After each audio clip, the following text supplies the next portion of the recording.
আমি প্রথমে জেসিন একটু জেনারেল কমেন্ট করতে চাই যে ধর্মর ভিত্তিতে যদি আমি রাজনীতিটা করি তাহলে সেটা রিপারকাশনসটা কি হতে পারে। প্রথমে হচ্ছে তাহলে আপনি কি এনকারেজ করছেন? আপনি এনকারেজ করছেন যাতে মানুষ ভোট দেয় ধর্মর ভিত্তিতে, পলিসির ভিত্তিতে না, ইস্যুর ভিত্তিতে না।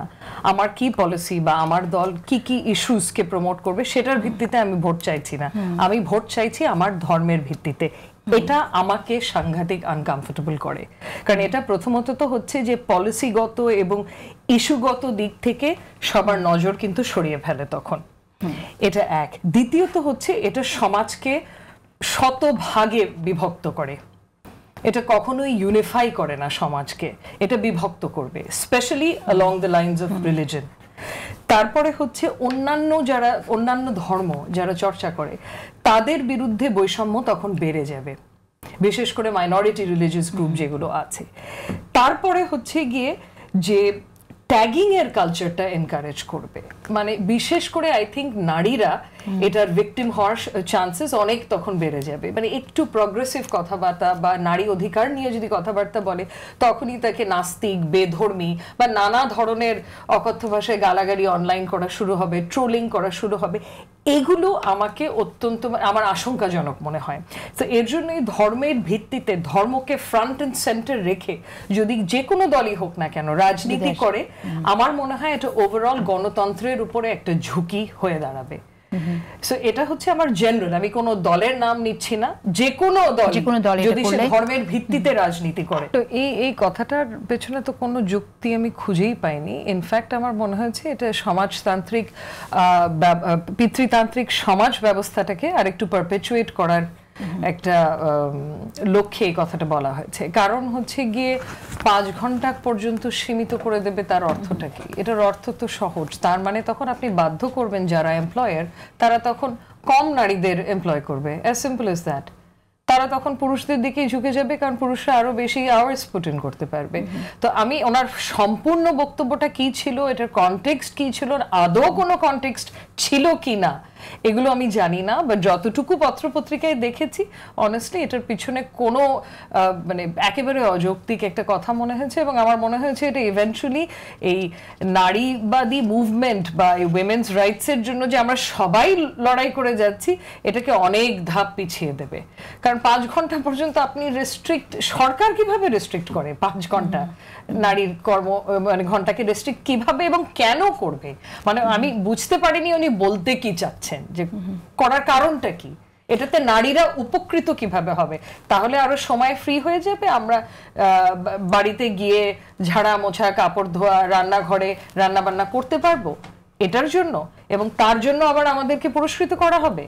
মানে আমি কিন্তু ব্যঙ্গ করে একেবারে বলছি না, খালি এটা আমার কাছে it's not making any sense to me, যে কোথায় নারীদের আমাদের ঘরের চার দেয়াল থেকে বেরিয়ে আসতে, নারীদের আর্থিকভাবে যাতে তারা ইন্ডিপেন্ডেন্ট হয় সেদিকে এনকারেজ করা উচিত, সেটা না করে আমরা আরো ঘরের চার দেয়ালের মধ্যে ঢুকিয়ে দেওয়ার কথা কেন বলছি? আচ্ছা, এক হচ্ছে গিয়ে এই যে জুলাই চার্টার আদেশ যেটা জারি করেছে, এটা যত না সমাধান আমাদেরকে দিচ্ছে তার থেকে বেশি প্রশ্ন রাখছে।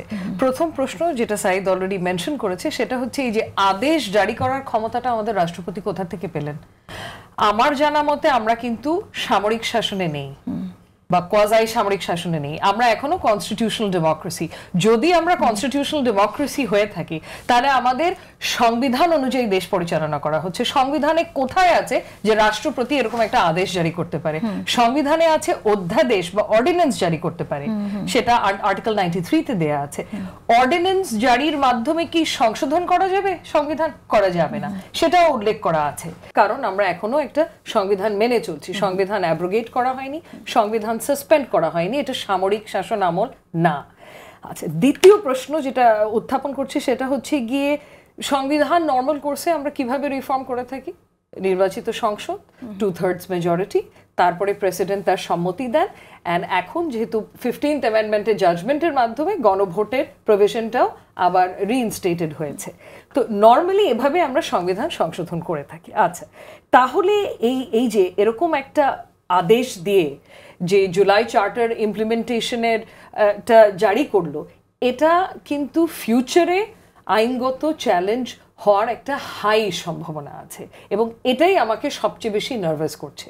কারণ এটাকে না একটা মানে কুইক ফিক্স বা জোড়াতালি দিয়ে একটা সমাধান করে দিলাম, আমার জিনিসটা এমন মনে হচ্ছে অন্তর্বর্তীকালীন সরকারের, যে আপাতত মোটামুটি সবগুলো দলের সাথে কথা বলে তাদের সবার এক্সপেকটেশন মোটামুটি ম্যানেজ করে দিলাম। কিন্তু এভাবে দেখলে তো চলবে না। সাইদও এই কথাটা মেনশন করেছে যে আমাদের তো লং টার্ম চিন্তা করতে হবে যে এটা টেকসই কিনা। যদি 5 বছরের মাথায় এটাকে কোর্টে পুরো নকডাউন করা যায় তখন কি হবে? তখন তো সবকিছু প্রশ্নবিদ্ধ হবে। এখানেই আমার প্রবলেমটা, আরেকটা মেজর প্রবলেম কি হলে রেফারেন্ডাম, কি হলে গণভোটের প্রসঙ্গে আমি যাব, কি হলে সবচেয়ে আইডিয়াল হতো বলে আপনার কাছে মনে হয়? আমি একটু গণভোটটা কভার করি, কারণ গণভোটে এখানে একটা মেজর প্রবলেম আছে। হ্যাঁ, আমি গণভোটের বিরোধী না বা ওরকম কিছু না, ডিরেক্ট ডেমোক্রেসির খুব এফেক্টিভ একটা টুল হচ্ছে গণভোট, কিন্তু সেই গণভোটটাকে কিন্তু ডিজাইন করতে হবে প্রপারলি। আমরা এখানে কিভাবে ডিজাইন করেছি, এই যে এতগুলো ইস্যু যে গণভোটে তারা প্লেস করবে, এগুলো নিয়ে কি কোনো ধরনের পাবলিক এঙ্গেজমেন্ট বা পাবলিক কনসালটেশন হয়েছে? হয়নি।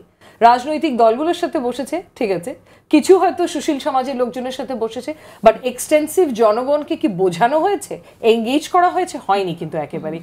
তার মানে যে জনগণ ভোট দেবে তাদের কোনো ন্যূনতম ধারণা নেই এই কমপ্লিকেটেড বিষয়গুলো নিয়ে। এগুলো কিন্তু সিম্পল বিষয় একটাও না, এটা সংবিধানের foundational concepts, complex ideas, technical ideas আছে।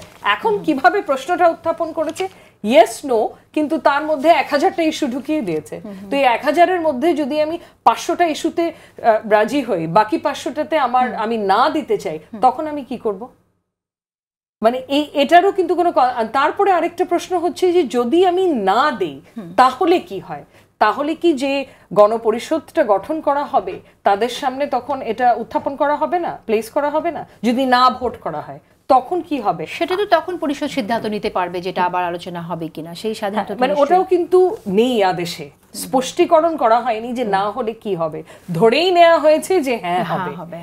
এগুলো আমাকে খুব নার্ভাস করে। একটা ভালো জিনিস হচ্ছে যে অটোমেটিক ইনক্লুশন, যে একটা ওই যে অটো পাস যে ক্লজটা ছিল ওটাকে বাদ দিয়েছে, এটা বুদ্ধির পরিচয় দিয়েছে ডেফিনেটলি। আরেকটা হচ্ছে মানে এই পুরোটাই না এমনভাবে ফ্রেম করা হয়েছে মনে হয় এই রিফর্মগুলো চাপিয়ে দেওয়ার চেষ্টা করছে। মানে কিছুক্ষণ আগে আমাদের সহবক্তাও বলছিলেন যে কোনো কিছু তো চাপিয়ে দেওয়া যায় না, ভালো হলেও চাপিয়ে দেওয়া যায় না, টেকসই হবে না একেবারেই।